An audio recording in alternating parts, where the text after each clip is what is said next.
Take your places fast.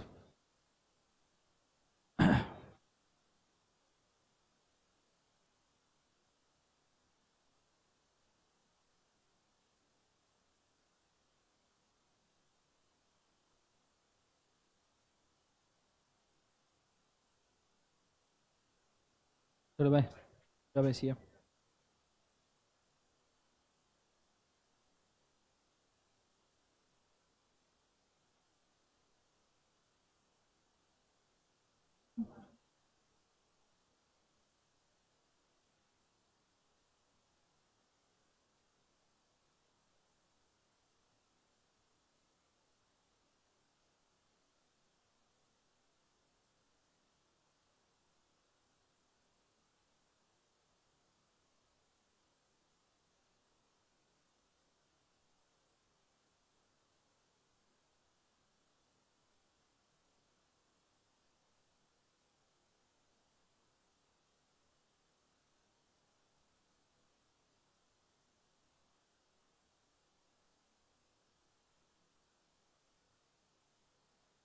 चलो start करेगा इस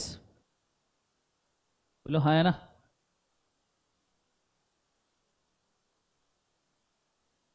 ओके सो हर हर महादेव, अरे बोलो ना हर हर महादेव। चलो ऐसे रिस्पॉन्स आना चाहिए, ठीक है। सो मेरा नाम है दर्शन खरे, नाम सुना होगा, नहीं सुना तो बहुत अच्छी बात है ठीक है। मैंने सीए कंप्लीट किया है जून 2009 में, मैंने सीएस कंप्लीट किया है दिसंबर 2010 में, और मैंने बीकॉम भी किया है, ठीक है। एडिशनली मैं पिछले 13 साल से लॉ पढ़ा रहा हूँ। सीए फाइनल से मैंने पढ़ाना शुरू किया था। पिछले 10 साल से नियरली मैं सीए इंटर पढ़ा रहा हूँ, और पिछले 4-5 साल से मैं सीए फाउंडेशन पढ़ा रहा हूँ, ठीक है। मैंने पहले 1-2 साल जॉब किया and then I started teaching. और क्या बोल सकता हूँ मेरे बारे में, बस इतना काफ़ी है। आगे बढ़ते हैं, ध्यान देना हमारी क्लास शुरू हो रही है, क्लास के कुछ रूल्स याद रखते हैं, ठीक है। First and foremost rule, class आपकी 2 बजे शुरू हो जाएगी, जैसे आज शुरू हुई है 2 बजे। 2 बजे के बाद में अगर कोई गलती से लेट आ रहा है, जैसे सर जी आ रहे हैं अभी 2-4 लोग, तो अगर आप थोड़े से लेट हो रहे हो तो कृपया बाहर वेट कीजिएगा जब तक मैं कोई कंसेप्ट पढ़ा रहा हूँ, ठीक है। मैं नहीं चाहता कि जब मैं कंसेप्ट पढ़ा रहा हूँ तो आप शाहरुख खान जैसे एंट्री मारो, लो मैं आ गया, ठीक है, ये सुनो। तो आप वेट करो 5-10 मिनट के लिए, जितना भी आपका पेंडिंग रहेगा उस ड्यूरेशन में उसके पर्सनल क्वेरीज में सॉल्व कर दूंगा, दैट्स नॉट अ इशू, ठीक है। क्योंकि जो लेट आता है लोग तो मुझे भूल ही जाते हैं, लेट वाले की तरफ ही देखना शुरू कर देते हैं। बोलो हाँ या ना, उसमें भी कोई लड़की आ गई तो बोलो ऐसा ना। चलो दूसरा रूल, एक 200 पेजेस की बुक मेंटेन करो, साथ में एक रजिस्टर, ठीक है, जिसके अंदर आपको बहुत सारा कुछ लिखना है, इंक्लूडिंग फाउंडेशन की एक बहुत इंपॉर्टेंट चीज आंसर राइटिंग प्रैक्टिस। बहुत सारे बच्चों को, तुम फास्ट ट्रैक में आए हो तो आई कैन अंडरस्टैंड कि बहुत सारे बच्चों को आंसर राइटिंग का प्रैक्टिस नहीं होगा। एक रूल मैं आज ही मेंशन करूं कि सीए पास करने का एक बहुत सिंपल रूल है, लिखोगे तो पास देखोगे। एक बार सब जन बोलो, क्या बोलना है, लिखोगे तो पास देखोगे। If you right something consistently लिखते जाओगे, उसकी प्रैक्टिस होगी तो आप ऑब्वियसली आपका रिजल्ट पास देखोगे। सब समझ में आ रहा है। अब वो कैसे लिखना है, क्या लिखना है, कल या परसों के लेक्चर में आपको समझ में आ जाएगा, ठीक है। सो लिखना कंपल्सरीली है, तो एक 200 पेजेस की बुक हमको चाहिए, उसमें कंसेप्ट्स भी आएंगे, हमारे आंसर राइटिंग्स भी आएंगे। आइडिया क्लियर है मैं क्या कह रहा हूँ, जोर से बोलो सर नो। चलो ये चीज होने के बाद में तीसरा वाला रूल, ठीक है। मैं जब पढ़ा रहा हूं तो आपके जो फोन है सबके पास, वो साइलेंट पे रखना, नहीं तो अंदर रखना। मैं पढ़ाते वक्त कोई भी फोन को छुएगा नहीं, अगर किसी ने छुआ तो उसका फोन कॉन्फिस्केट हो जाएगा 24 घंटे के लिए, उसके ऊपर चैटिंग भी मैं ही करूंगा, ठीक है। तो ये बिल्कुल नहीं, वैसे मैं नहीं करता हूँ ऐसा, फिर मत बोलना कि सर मेरा अच्छा रिलेशन चल रहा था तुमने तोड़वा दिया, ठीक है। नेक्स्ट वाली चीज, सबसे आखिरी, मैं क्लास में कुछ भी पूछूं मेरे को रिस्पॉन्स चाहिए, गलत सही डजेंट मैटर। मैंने आपको कोई भी सवाल, मैंने पूछा गधे को पैर कितने, तो मेरे को रिस्पॉन्स चाहिए कितने, तुमने गलत बोला 5, कोई दिक्कत नहीं, हो सकता है किसी ने देखा हो, वो मेरा काम है समझाना, अरे वो पैर नहीं था। कंसेप्ट समझ में आ रहा है सबको, हाँ है ना। तो ये चीज को आपने याद रखना, मेरे को क्या चाहिए बोले एक बार से रिस्पॉन्स। आइडिया क्लियर है, क्योंकि थ्योरी सब्जेक्ट है, इंटरैक्टिव क्लास रखेंगे, उसमें भी सबने खतरनाक मेहरबानी की है कि लंच के बाद थ्योरी सब्जेक्ट रखा है भाई साहब, ठीक है। तो यहां लाशें बिछने से अच्छा रिस्पॉन्स आ जावे, समझ में आ रहा है सबको, हाँ है ना, जोर से बोले सर ना। ओके आज का लेक्चर काफ़ी बेसिक रहेगा। आपको आपकी बुक्स मिल जाएगी, बुक्स ऑलरेडी प्रिंटिंग में है, ठीक है। कुछ बुक्स अवेलेबल है तो मैं कलेक्ट कब करना है वो कल मेंशन कर दूंगा, ठीक है। बुक्स काफ़ी प्रिंटिंग में है तो इमीडिएटली मिल जाएगी। एटलीस्ट फर्स्ट चैप्टर हम आपको शेयर कर दे या बुक ही शेयर कर दे, इतना हम आज ट्राई करेंगे। कंसेप्ट समझ में आ रहा है सबको? हाँ है ना, ठीक है। एक ही बुक है, बुक के अंदर आपके फास्ट ट्रैक के स्पेशल नोट्स है। रेगुलर के नोट स्पेशल, फास्ट ट्रैक के नोट स्पेशल होते हैं। फास्ट ट्रैक के नोट्स हम थोड़े से कॉम्प्रेस करते हैं और कंटेंट थोड़ा सा रिड्यूस करते हैं एग्जाम पॉइंट ऑफ व्यू, और साथ ही साथ में हम उसके अंदर क्वेश्चन भी ऐड कर देते हैं, ठीक है। डाउन द लाइन हम जितना भी कुछ पढ़ेंगे वो सबके ऊपर हम क्वेश्चंस बनाएंगे और खुद लिखेंगे। अगर उस चीज के ऊपर क्वेश्चन नहीं है तो अपन क्वेश्चन बनाएंगे और उसको लिखते जाएंगे। क्लियर है? डेली बेसिस पे आपको 2 से 3 क्वेश्चंस का होमवर्क रहेगा, बिकॉज जैसे मैंने आपको मेंशन किया लिखना is very important. Daily basis पे वी विल ट्राई कि एक क्वेश्चन तुम क्लास में सॉल्व करो मेरे सामने, so that I can check properly कि तुम्हारे क्वेश्चन सही जा रहे हैं क्या, और 2 से 3 क्वेश्चन तुमको होमवर्क में रहेंगे, कई बार ज्यादा भी हो सकते हैं। क्लियर है कंसेप्ट सबको? हाँ ना, जोर से बोलो यस और नो। ओके कितने जितने भी लोग यहाँ रेगुलर बैच से है, पहले अपीयर किए हैं रेगुलर बैच में, ठीक है, बट अनफॉर्चुनेट सिचुएशन रहा। उस रेगुलर बैच में मैंने सिर्फ कंपनी और एलएलपी पढ़ाया था। फास्ट ट्रैक के अंदर मैं सब कुछ पढ़ाने वाला हूँ, contract, sale of goods, partnership, company, LLP, everything, ठीक है। राइटिंग प्रैक्टिस भी सभी का होने वाला है। क्लियर है कंसेप्ट? मैं साथ में एक चीज करूंगा जो मैं भी सोच रहा हूं, we are not sure about it कि ये कब शुरू होगी करके, but we are trying to do the same in next 1 और 2-3 डेज।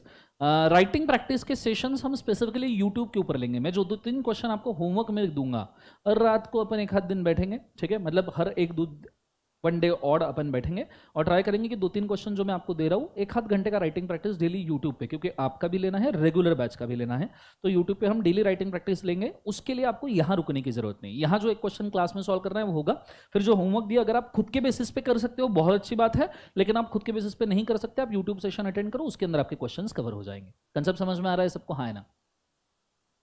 रिस्पॉन्स और जोर से शानदार, ठीक है। चलो स्टार्ट करते हैं। ध्यान देना बेटा, उधर के दरवाजे से आओ, सुनाई कैसे देगा।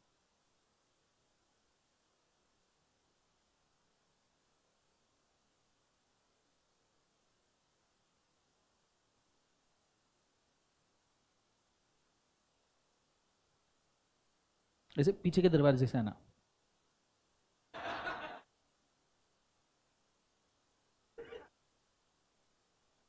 पीछे के दरवाजे से आने की आदत नहीं है क्या तुम्हें?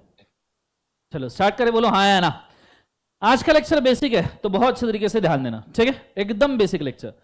व्हाट इज लॉ वगैरह मैं नहीं पूछने वाला, because it is a fast track lecture, ठीक है। आपको अगर चाहिए व्हाट इज लॉ, क्यों बनाया जाता है, काय को बनाया जाता है, वो सब यूट्यूब पे डेमो लेक्चर बना अवेलेबल है, देख लेना मेरा, ठीक है। कोई भी इंटर, फाइनल, फाउंडेशन, किसी का भी डेमो 1 देख लो, आपको समझ में आएगा। Today I am directly going for the content. Content में जो बेसिक कंटेंट जरूरी है वो ये है, how to pass the law, जो आपको पता ही होना चाहिए। आप फास्ट ट्रैक में हो, आप रेगुलर में हो, आपको एटलीस्ट ये प्रोसेस पता होना चाहिए कि इंडिया में लॉ कैसे पास करते हैं, ठीक है। सो फटाफट रजिस्टर निकाल लीजिए और मेरे साथ में शुरू हो जाइए, ठीक है। क्वेश्चन लिखिए, how to pass the law.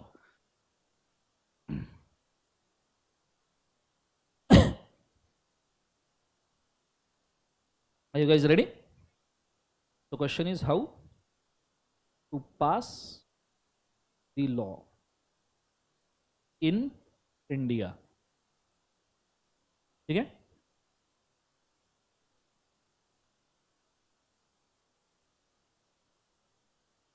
सब जन लिखेंगे। लिखते लिखते मैं भी लिखूंगा, आप भी साथ में लिखोगे। लिखते लिखते मैं आपको मेंशन करूंगा, तो चीजों को समझते जाना, ठीक है। लिखना भी है, समझना भी है, ठीक है। फर्स्ट एंड फॉरमोस्ट थिंग, जब हम सवाल ये एंटरटेन करते हैं how to pass a law in India, live stream वालों को सबसे पहले तो sorry 1 second, hi hi, live stream में जितने लोग बैठे yellow T shirt pink top, पहले दूर दूर बैठो, ठीक है। एंड दूसरी बात, लाइव स्ट्रीम के अंदर आपको कोई भी सवाल है तो आप सीधा सीधा पूछ सकते हो ड्यूरिंग राइटिंग, अगर कोई समय खाली हो उस वक्त मैं आपके सभी सवाल एंटरटेन कर दूंगा, ठीक है। चलो, so when you go for how to pass a law in India, तो first thing you should know कि इंडिया में लॉ पास करने का पावर कहां से आया है, ठीक है, कि इंडिया में लॉ पास करने के प्रोसेस का पावर कहां से आया है। तो first thing you should write is a constitution of India. Constitution of क्या लिख बार उसे? India. Okay, do you know constitution of India में कितने आर्टिकल्स है? If you Google it you will see constitution of India में 448 articles है, उसमें से 4 डिलीट हो गए, तो इफेक्टिवली रफली कॉन्स्टिट्यूशन ऑफ इंडिया में नियरली 444 आर्टिकल्स है, ठीक है। 444 आर्टिकल्स मतलब सेक्शंस, 444 आर्टिकल्स मतलब क्या बोले एक बार? सेक्शंस, ठीक है। इन 444 आर्टिकल्स में से एक आर्टिकल नंबर है 245, आर्टिकल नंबर कौन सा बोले एक बार जो है 245, which says that the parliament of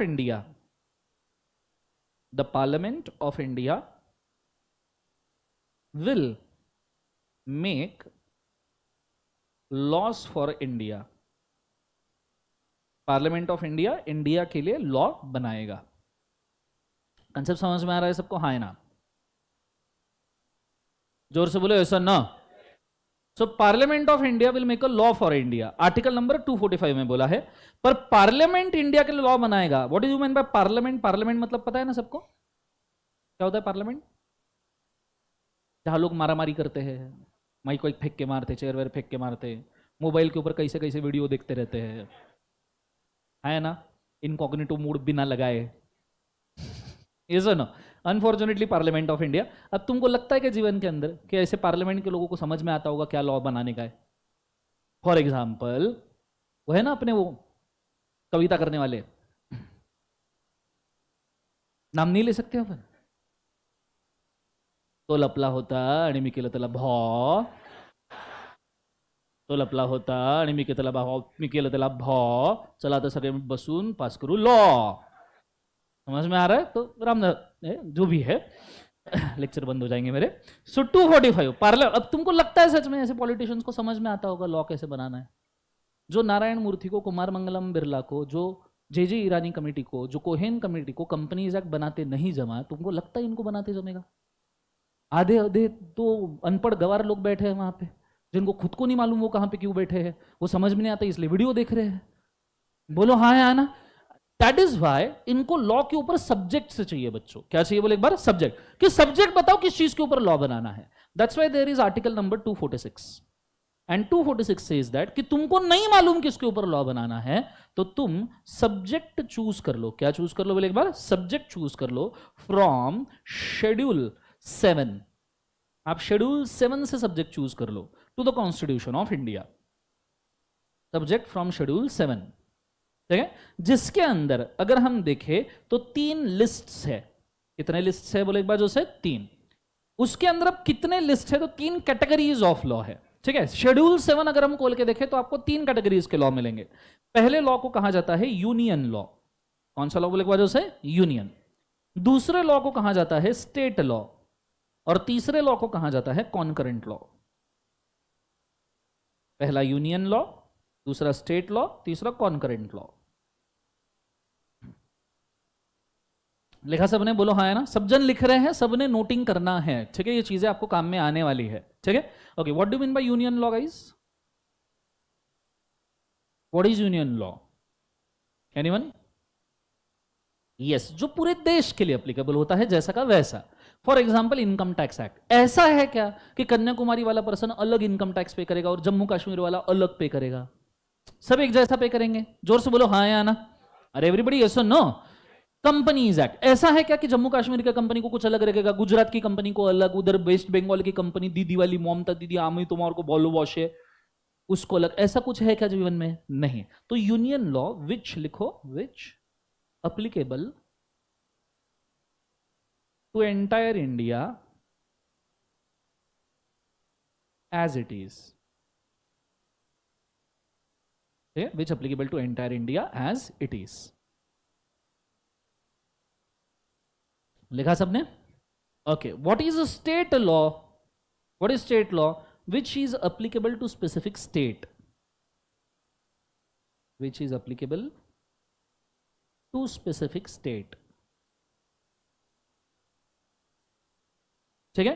for example अब देखो यूनियन लॉ का एग्जाम्पल हम लिख सकते हैं, that is income tax act. लिख के रखिए 1961। कंपनीज एक्ट जो हमारे सिलेबस में है, कंपनीज एक्ट का ईयर कौन सा है गाइस? 2013। बोलो यस और नो। ईयर याद है ना? एलएलपी एक्ट हो गया, ये सेंट्रल लॉ यूनियन लॉ है। 2000 एलएलपी का ईयर। नालायक लोगों, एलएलपी का ईयर क्या है? सिलेबस मालूम है? शिलाबस मालूम है? अरे बोलो हाँ या ना। 2008 एलएलपी पता है सबको? यस और नो। सो ये काय के एग्जांपल हुए बोले एक बार से? Union law. जोर से बोलो कौन से एग्जांपल हुए? यूनियन। पूरे देश को जैसा का वैसा एप्लीकेबल होगा, ठीक है। एक और एग्जांपल लेते हैं, जैसे कॉन्ट्रैक्ट एक्ट। कॉन्ट्रैक्ट सबने पढ़ा हुआ है, बोलो हाँ है ना। ऐसा है क्या कि जम्मू कश्मीर का पर्सन कुछ और कॉन्ट्रैक्ट करता है और कन्याकुमारी का कुछ और कॉन्ट्रैक्ट करता है? नहीं। कंसेप्ट समझ में आ रहा है सबको? हाँ है ना। जोर से बोलो यस और नो। चलो, state law. What is a state law? For example, if you know, Maharashtra में गुटखा बैन है, राइट? महाराष्ट्र में क्या बैन है बोले एक बार जोर से? गुटखा। जोर से बोलो, क्या बैन है बोले एक बार? गुटखा। गुटखा मालूम है ना? बोलो जुबा केसरी।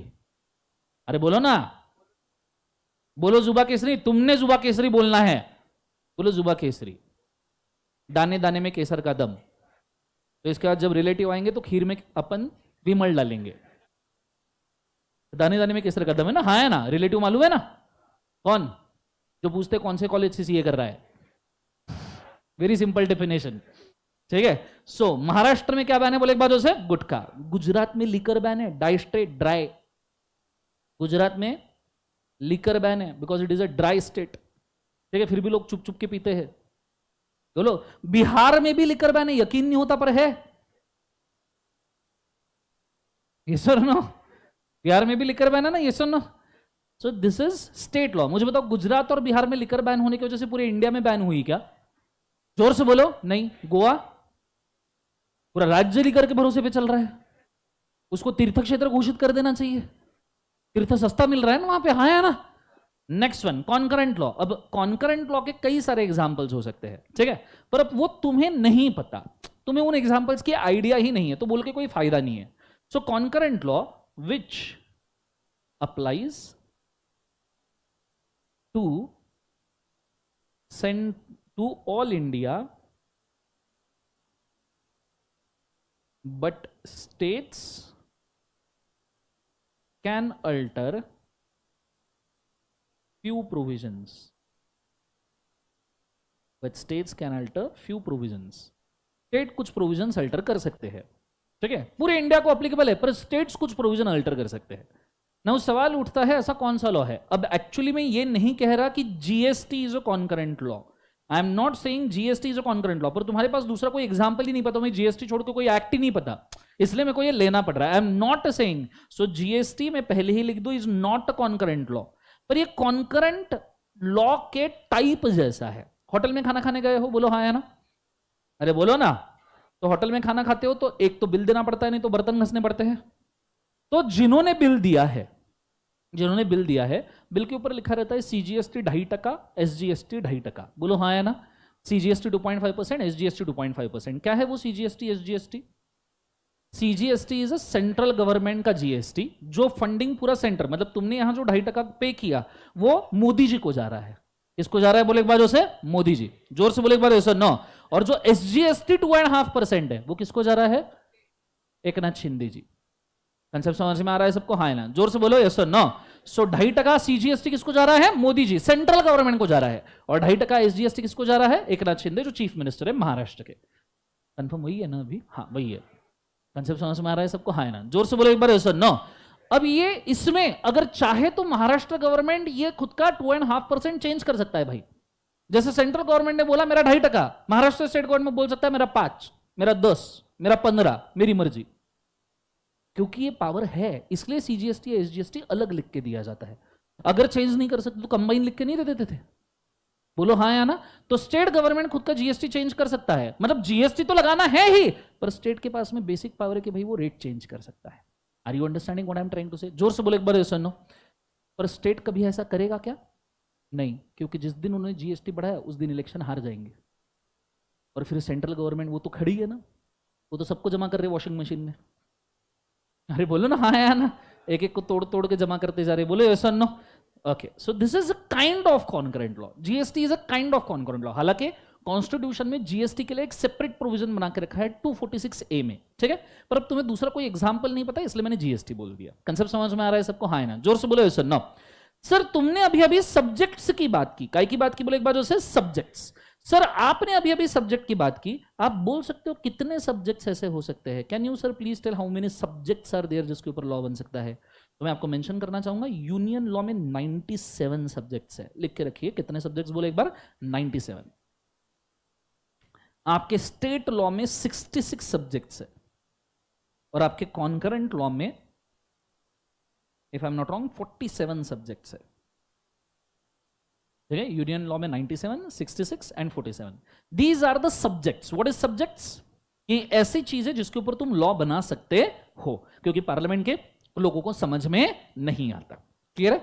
अब इसके लिए अपन ने लिखा, सिर्फ ऐसा नहीं कि लिखा, लेट्स इसका प्रैक्टिकल एग्जांपल देख लेते हैं, जिससे आपको समझ में आएगा कि मैं एग्जैक्टली कहने की क्या कोशिश कर रहा हूं. ठीक है, सो पूरा ध्यान बोर्ड के ऊपर दीजिएगा. So will see a list. This is union list. ठीक है, जैसे मैंने बोला था, शेड्यूल नंबर कौन सा बोला था बच्चों? बोले एक बार जो है 7. ठीक है, this is schedule 7 to constitution of India. Constitution of India का ये शेड्यूल नंबर है 7. पहला ही नाम लिखा गया है यूनियन लिस्ट. यूनियन लिस्ट दिख रहा है सबको? हाँ या ना बच्चों, बोलो यस और नो. सो यूनियन लिस्ट, और यूनियन लिस्ट के अंदर अगर आप देखोगे यहां पे यूनियन लिस्ट में, तो how many subjects are there? बोले एक बार जो से, तो हम काउंट कर, देखो, और पहले पहले सब्जेक्ट देखो, पहले सिक्योरिटी वाले, मतलब सेफ्टी वाले, जो पब्लिक को सेफ रखे, सीधा बेनिफिट नहीं देते. पहले लॉ क्यों बनाया जाता है? सबसे पहले सेफ्टी के लिए, कि आप लोग सेफ रहो, इसलिए लॉ बनाया जा रहा है. तो आप पहला देखो डिफेंस, दूसरा subject naval, military, air force, deployment of armed forces, मतलब आपको सेफ रखने के सब लॉज पहले बनाए जा रहे हैं. ठीक है, सब मिलिट्री लगा दिया जा रहा है कि भैया तुम्हें कोई डैमेज नहीं होना चाहिए, इसलिए पहले ये लॉज बना रहे हैं. क्लियर है? फिर आप देखो naval, military, arm forces, atomic energy, industrial declaration, central bureau of investigation, CBI, prevention, detention reason, diplomatic councillor. तो ऐसे इनके ये शुरू रहते हैं basic. Sorry, hold. Okay,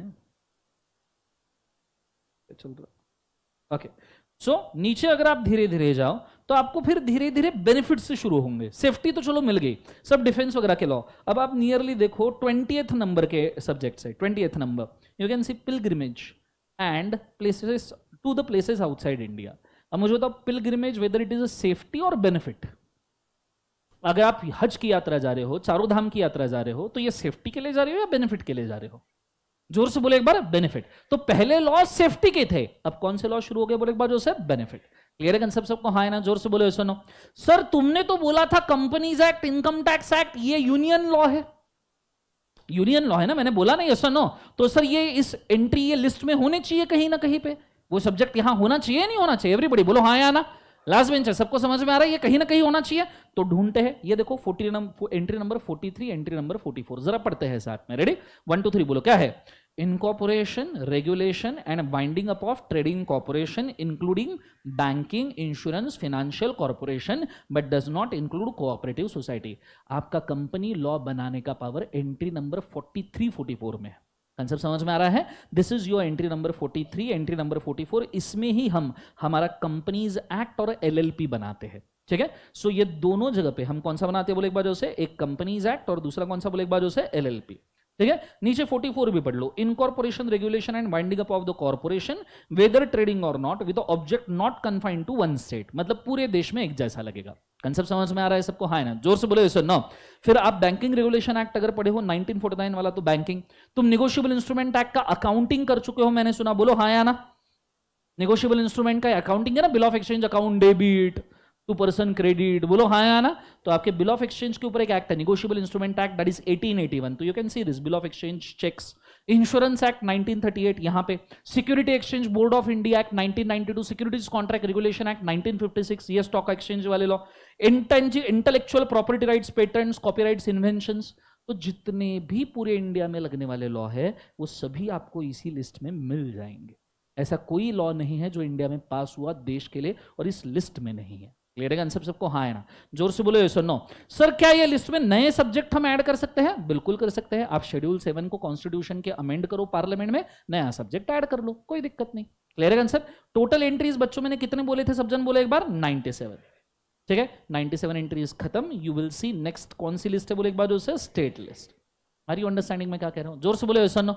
state list में भी देखो, सबसे पहली बात वो कर रहे हैं पब्लिक ऑर्डर. ठीक है, मतलब अगेन सेफ्टी पहले आ गया. स्टेट की पब्लिक का सेफ्टी फर्स्ट. दूसरा आप देखोगे पुलिस, हर एक स्टेट की पुलिस अलग होती है.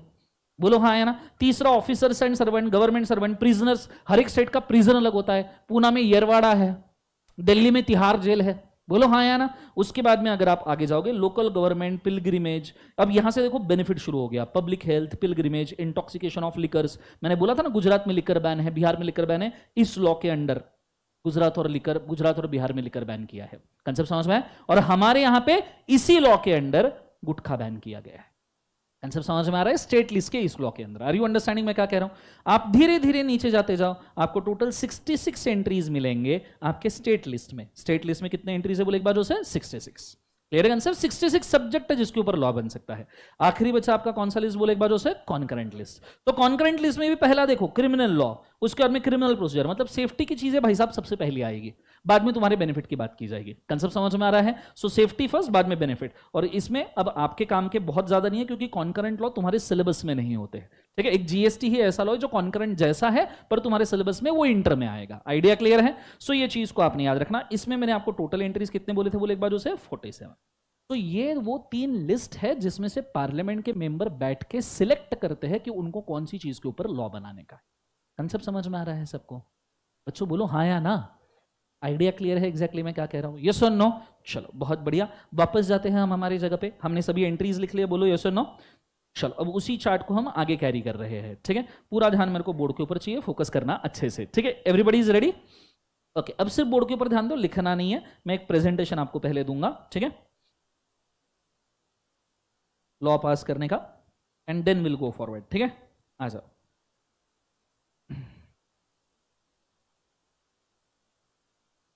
Okay, so we'll start with this. Okay, everybody is focusing on the board. बोलो हाँ या ना? सबका ध्यान है? ओके, मुझे बताओ कितने लॉज है फिर, कितने कैटेगरीज के लॉ है इंडिया में? 3। जोर से बोलो कितने कैटेगरी? 3। पहला यूनियन, दूसरा, तीसरा कॉन्करेंट। 3 कैटेगरीज है, प्रोसेस सिर्फ 2 है बच्चों। प्रोसेस सिर्फ कितने हैं बोले एक बार? 2। एक है सेंट्रल प्रोसेस, एक है स्टेट प्रोसेस।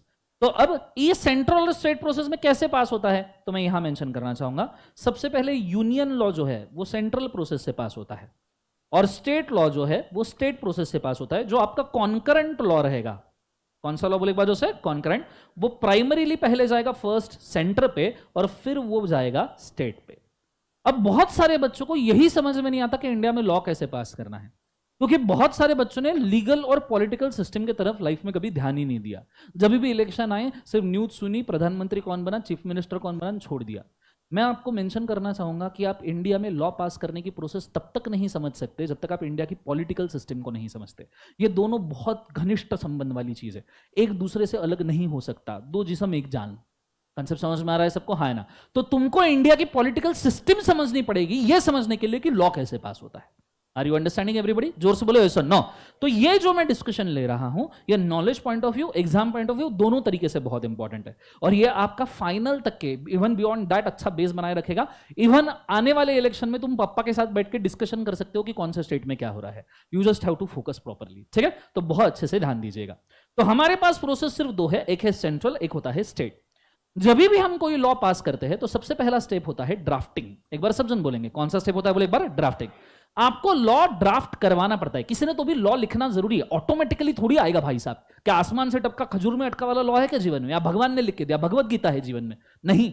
तो आपको लॉ लिखना पड़ता है। इस प्रोसेस को कहा जाता है बिल। इस प्रोसेस को क्या कहा जाता है? बिल। मतलब जो आप लॉ पास करने के पहले लिखते हो that is called as bill. Pass होने के पहले बिल, पास होने के बाद एक्ट। ठीक है, एक बार सब जन बोलेंगे, पास होने के पहले बिल, पास होने के बाद एक्ट। ठीक है, सो यहां पे हम सेंट्रल में बना रहे हैं एक तो सेंट्रल बिल, हम स्टेट में बना रहे हैं कौन? तुम नहीं कर सकते? हाँ, no, no sir, yes sir. तुम कर सकते हो या नहीं कर सकते हो? मैं बताऊं, तुम भी कर सकते हो, मैं भी कर सकता हूं, पर हमारा प्रॉब्लम है हमारी कोई सुनेगा नहीं। पर इसके लिए कोई एजुकेशनल क्वालिफिकेशन वगैरह इसकी कोई जरूरत नहीं है। एक्चुअली बिल कोई भी बना सकता है, पर हिम्मत चाहिए वहां तक पहुंचाने की। सिर्फ हिम्मत इज नेसेसरी। आपको मस्त एक लॉ बोलता हूं, आरटीआई सुना है? RTI, right to information act, जिसके अंदर आप आपके आंसर कॉपीज बुला सकते हो इंस्टीट्यूट से सॉल्व किए हुए। ये सुना है आपने? हाँ है ना? 20 रुपए देके आपको आंसर शीट वापस मिलती है। बोलो यस और no. Right to information act किसने बनाया था पता है? अरविंद केजरीवाल जी, जो अभी दिल्ली के चीफ मिनिस्टर है। पर इन्होंने राइट टू इंफॉर्मेशन एक्ट तब लिखा है जब वो कुछ नहीं थे, zero, not even in political background, पता भी नहीं था लोगों को कि ऐसा कोई है। लोकपाल बिल, ये भी अरविंद केजरीवाल जी ने बनाया है। ठीक है, जिसके लिए अन्ना हजारे जी ने बाद में अनशन किया तुम्हारे बचपन में। समझ में आ रहा है सबको? हाँ है ना? जोर से बोलो यस और नो। तो कोई भी, और तब अरविंद केजरीवाल जी कुछ नहीं थे, उसके बाद वो पॉलिटिकल सिस्टम में उतर आए। कंसेप्ट समझ में आ रहा है? तो बिल कोई भी बना सकता है, any damn person can make a bill. लेकिन ये तभी पॉसिबल है, एक तो आपके पास पॉलिटिकल पावर चाहिए, नहीं तो अन्ना हजारे चाहिए। कंसेप्ट समझ में आ रहा है सबको? हाँ है ना? 2 में से एक चीज चाहिए तो ही वो बिल पास होगा। आइडिया क्लियर है मैं क्या कह रहा हूं? जोर से बोले एक बार, यस और नो। सो बिल हो गया, बिल बाद में प्रेजेंट किया जाता है पार्लियामेंट में। पार्लियामेंट देश के लिए और स्टेट के लिए state legislature, state legislature, state legislature मालूम है सबको? जोर से बोलो हाँ या ना। okay, चलो पार्लियामेंट मतलब वही अपना झगड़े वगड़े मारा मारिया, हाँ है ना, वही अपना नोटों के बंडल वगैरह घूस घूस निकाल के दिखाना, वहीं पे मेरे को इसने घूस दी, वही अपना पप्पू जी सो रहे हैं, वही अपना मोबाइल पे वीडियो चल रहे हैं। मेरे को डर लगता है कभी प्रोजेक्टर पे ना चला दे ये लोग मिलके। नेक्स्ट, कहीं बोलना आप जिंदगी में, ठीक है? Unfortunately we are ruled by these people, ठीक है? एनीवेज, तो this is parliament of India, ठीक है? सो यहां पे हम बना रहे हैं सेंट्रल बिल। कौन सा बिल बोले एक बार जो से? सेंट्रल। इधर स्टेट में हम कौन सा बिल बना रहे हैं बोले एक बार जो से? State bill. मैं दोनों प्रोसेस पैरेलल ले रहा हूं, ठीक है? आपको डिफरेंस समझ में आए इसलिए। फिर ये जा रहा है पार्लियामेंट में, कहां जा रहा है बोले एक बार जो से? पार्लियामेंट। और ये जा रहा है स्टेट लेजिस्लेचर, स्टेट लेजिस्लेचर। यहां पे इन चीजों का फर्स्ट रीडिंग होता है। नॉर्मली आप जो फर्स्ट रीडिंग करते हो पार्लियामेंट में, वो होता है in front of members of parliament. Members of क्या बोले एक बार जो से? पार्लियामेंट। एमपी सुना है आपने? एमपी सुना है ना? बोलो हाँ या ना। MP is a member of parliament, जिसको हम हिंदी में क्या बोलते हैं? खासदार, ठीक है? खासदार। और इधर वाला रीडिंग होता है एमएलएज, मेंबर, सब जन बोलेंगे, ऑफ लेजिस्लेटिव असेंबली, ठीक है? इनको हम प्यार से क्या बोलते हैं? एमएलए, हिंदी में आमदार, विधायक, चीचा विधायक है हमारे। बोलो हाँ या ना। ये होने के बाद में फिर अब देखो पार्लियामेंट में आपने उसको पुट कर दिया। अब ये बिल ओपन होता है पब्लिक के लिए। पार्लियामेंट में रीड कर लिया, पर अब बिल तो आप लोगों के लिए पास कर रहे हो ना। बोलो हाँ या ना। तो ये बिल ओपन होता है पब्लिक इनपुट के लिए। लोगों को बोलने का मौका मिलता है इस बिल के ऊपर, देश की जनता को बोलने का मौका मिलता है कि भैया ऐसा लॉ पास कर रहे बताओ जरा, ठीक है?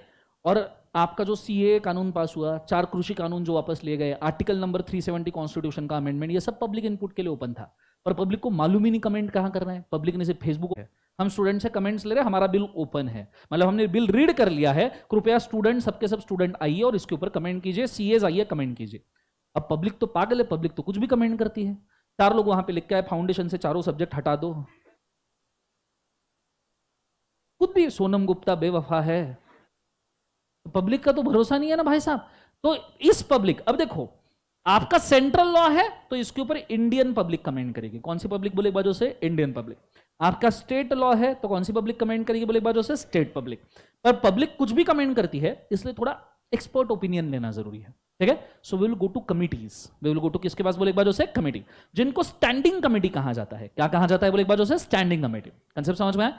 जैसे हमारा जो कंपनीज एक्ट 2013 है ना, ये कंपनीज एक्ट 2013 के लिए 1 फॉरेन और 3 इंडियन कमिटीज की प्रस्थापना की गई थी। 1 फॉरेन और 3 इंडियन। पहला कमेटी जो कंपनीज एक्ट में था वो था कोहेन कमेटी। कौन सा कमेटी बोले एक बाजू से? कोहेन। दूसरा कमेटी था नारायण मूर्ति कमेटी। नारायण मूर्ति पता है सबको? कौन? इन्फोसिस के प्रमोटर, अभी कुछ नहीं है वो इन्फोसिस में, सिर्फ शेयर होल्डर है, ठीक है? चेयरमैनशिप छोड़ दिया, डायरेक्टरशिप छोड़ दिया, अभी सिर्फ चिल, ठीक है? तीसरे कुमार मंगलम बिरला। कुमार मंगलम बिरला पता है सबको? कौन है? आदित्य बिरला ग्रुप के चेयरमैन। आदित्य बिरला ग्रुप पता है? जिसके पहले पास आइडिया करके, अरे बोलो ना हाँ या ना। The richest chartered accountant of India is Kumar Mangalam Birla, he is a chartered accountant, ठीक है? आदित्य बिरला ग्रुप के चेयरमैन, उन्होंने सीए कंप्लीट किया है। घर पे इतना पैसा होने के बावजूद भी, क्या पता जिंदगी से प्यार नहीं होगा। समझ में आ रहा है सबको? हाँ है ना? सो ये 3 कमेटी और साथ में एक जे ईरानी कमेटी। कौन सी कमेटी बोले एक बार? J Irani. He is a investor in Tata group, ठीक है? 4 कमेटीज की प्रस्थापना की गई थी सिर्फ कंपनीज एक्ट को बनाने के लिए कि कंपनीज एक्ट कैसा बनना चाहिए, industry wise, startup wise, business wise, software industry wise. Properly ये 4 कमेटीज ने बैठ के फिल्टर किया। स्टेट रहा तो स्टेट में तो अभी ऐसे हम हर एक स्टेट का डिस्कस नहीं कर सकते, so I will just write down state committees. कौन सा कमेटीज बोले एक बार? जो स्टेट कमेटी। अब यहां drafting, introduction, reading, comment, passing, 5 step होने के बाद, पूरा लॉ कमिटीज फिल्टर करने के बाद ये वापस से जाता है वापस पार्लियामेंट ऑफ इंडिया के पास। और पार्लियामेंट ऑफ इंडिया के दो हाउसेस है, एक है लोकसभा, एक है राज्यसभा, और स्टेट लेजिस्लेचर के दो houses, state legislative assembly, state legislative council, Vidhansabha, Vidhan Parishad. अब पॉलिटिकल सिस्टम को बहुत प्यार से समझिएगा, ठीक है, क्योंकि इसके सिवा तुमको समझ में नहीं आएगा लॉ कैसे पास करते। Lok Sabha Rajya Sabha parliament of India में बैठते हैं मोदी जी। कौन बैठते? मोदी जी। प्रधानमंत्री पार्लियामेंट में बैठते हैं, ठीक है।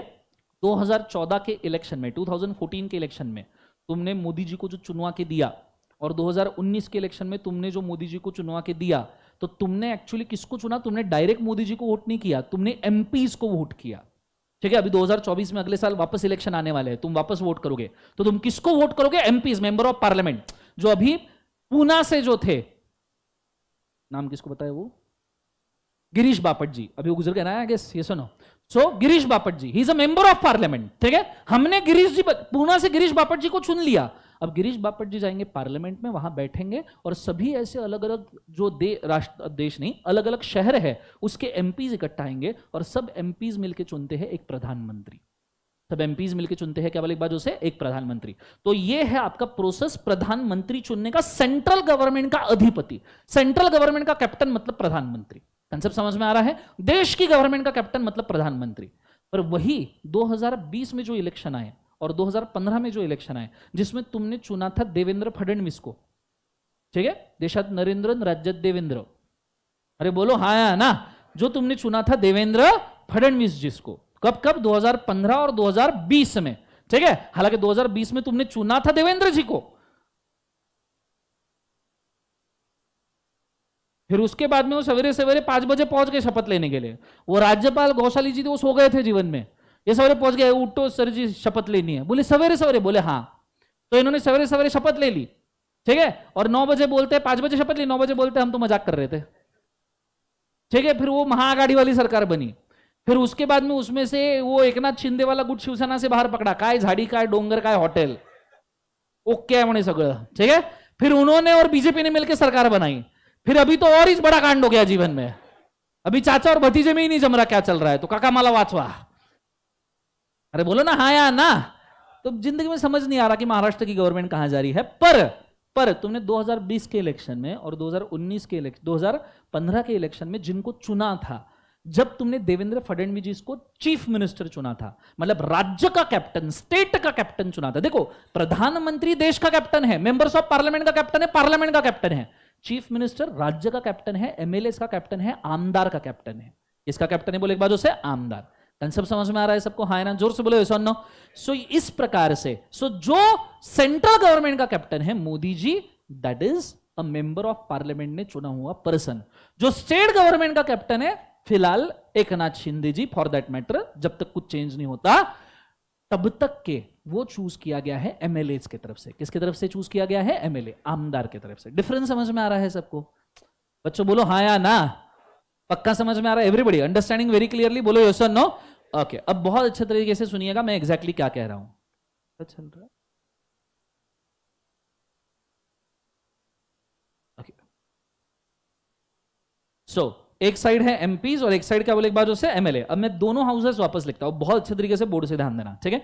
मैं बहुत quantity wise and content wise अच्छी चीजें बोलने वाला हूं, सिर्फ बोर्ड के ऊपर फोकस करते रहिए, ठीक है। Are you guys ready? बोलो यस और नो, एवरीबॉडी जोर से बोलो यस और नो। एक काम करते हैं, यहां से अपन शिफ्ट हो जाते हैं नोट्स के ऊपर। एक काम करो, आप साथ साथ में लिखो पहले, उसके बाद में अपन इसको कैरी करेंगे, ठीक है। सो यहां तक आ चुके हो आप? बोलो हाँ या ना। चलो इसके आगे कैरी करते हैं अपन, इसको कर लो नीचे करली ब्रैकेट, ठीक है। यहां लिखो 3 categories of law,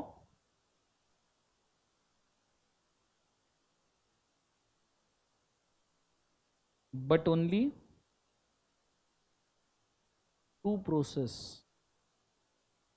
to pass the law। 3 categories of law but only 2 process to pass the laws, ठीक है। उसमें प्रोसेस को डिवाइड करो 2 पार्ट में।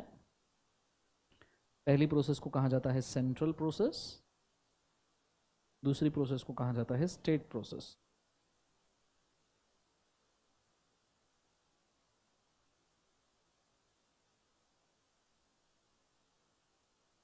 समझ में आ रहा है सबको? बच्चों बोलो यस और नो। गुड। नाउ ये जो सेंट्रल प्रोसेस है और ये है स्टेट प्रोसेस, इसमें सबसे पहला स्टेप हम कौन सा लेते हैं बोले एक बार उसे, ड्राफ्टिंग। सेंटर में लिखेंगे हम ड्राफ्टिंग और यहां लिखेंगे हम सेंट्रल प्रोसेस और स्टेट प्रोसेस में सेंट्रल बिल या यूनियन बिल भी आप लिख सकते हो, और स्टेट प्रोसेस में state bill, central bill state bill. Drafting के बाद में सेकंड आता है इंट्रोडक्शन। इंट्रोडक्शन और जिसको कहा जाता है क्या बोले एक बार उसे, फर्स्ट रीडिंग। अब मैं introduction and first reading combine कर रहा हूं। इंट्रोडक्शन प्लस फर्स्ट रीडिंग समझाने के लिए सेपरेट किया था, अब समझ में आ गया तो हम उसको कंबाइन कर लेंगे, इंट्रोडक्शन एंड फर्स्ट रीडिंग। तो मुझे बताओ सेंट्रल बिल का पहला इंट्रोडक्शन एंड फर्स्ट रीडिंग कहां पे होता है, सब जन बोलेंगे, सब जन जोर से बोलेंगे, कहां होता है, पार्लियामेंट। Parliament of India. जहां कौन बैठे रहते हैं, सब जन बोले एक बार, एमपीज। ठीक है। अच्छा, स्टेट बिल का सबसे पहला इंट्रोडक्शन कहां होगा, स्टेट लेजिस्लेचर।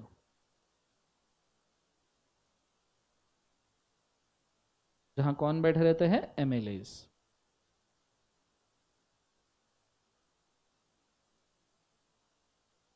लिख रहे हैं सब लोग, बोलो हाँ या ना। चलो, इंट्रोडक्शन एंड फर्स्ट रीडिंग के बाद में नेक्स्ट चीज आ जाएगी पब्लिक कमेंट्स।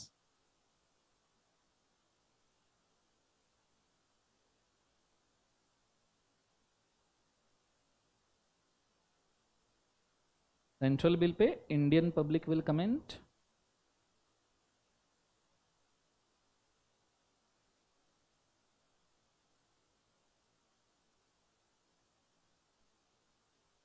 स्टेट बिल में स्टेट पब्लिक विल कमेंट।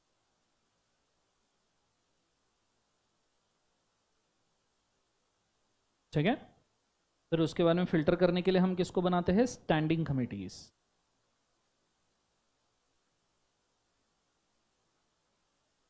बनाते बोले एक बार उसे, स्टैंडिंग कमेटी।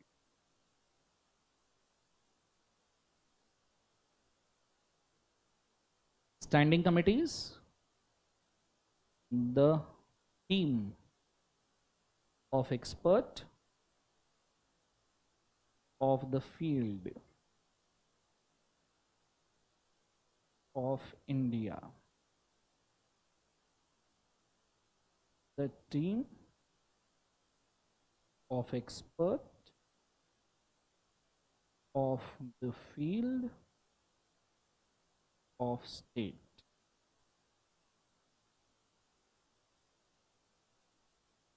ठीक है। इसके साइड में आप एक एग्जाम्पल लिख सकते हो, for example companies act 2013। Companies act 2013 के लिए हमने 4 कमिटीज बनाई थी, कोहेन, नारायण मूर्ति,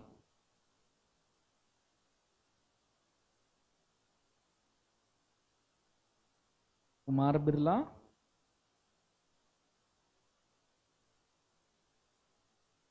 जे जे ईरानी।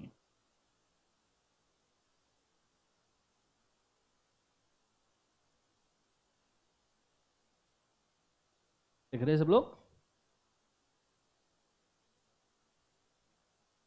यहां तक हो गया सबका, जोर से बोले सुनना। चलो, उसके बाद में स्टैंडिंग कमिटीज के बाद में वापस से लॉ किसके पास जाता है बच्चों, बोले एक बार, parliament of India. Passing of the law. अब हम लॉ को पास कर रहे हैं।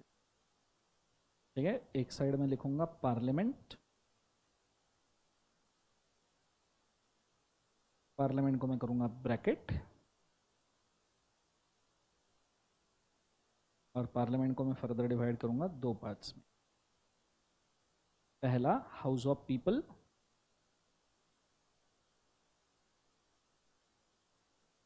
दूसरा house of state council.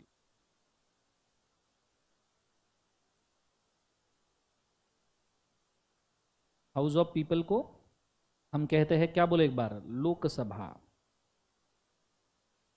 House of state council को राज्यसभा।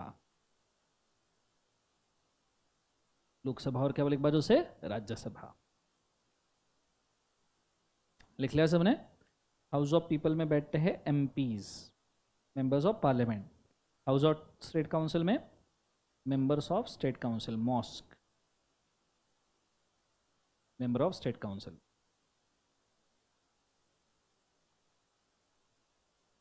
ठीक है, दूसरे साइड स्टेट लेजिस्लेचर,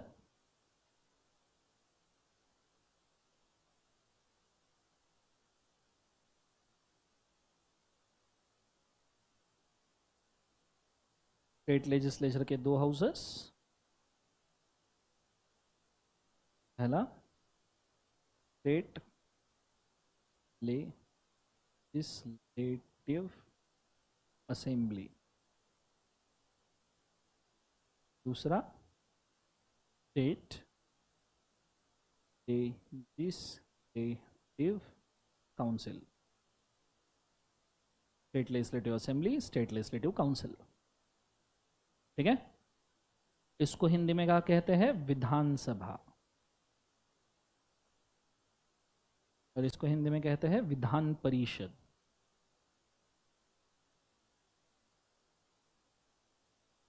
विधानसभा, विधान परिषद। विधानसभा स्टेट लेजिस्लेटिव असेंबली में कौन बैठते हैं? एमएलएज। और स्टेट लेजिस्लेटिव काउंसिल में कौन बैठते हैं? MLCs, corporators. कॉर्पोरेटर पता है, नगर सेवक वगैरह। बोलो हाँ या ना? सब जन लिख रहे हैं अच्छे से? बोलो हाँ या ना? ओके, यहां तक लिखना हो गया है गाइस, प्लीज टेल मी। यहां तक लिखना हुआ क्या?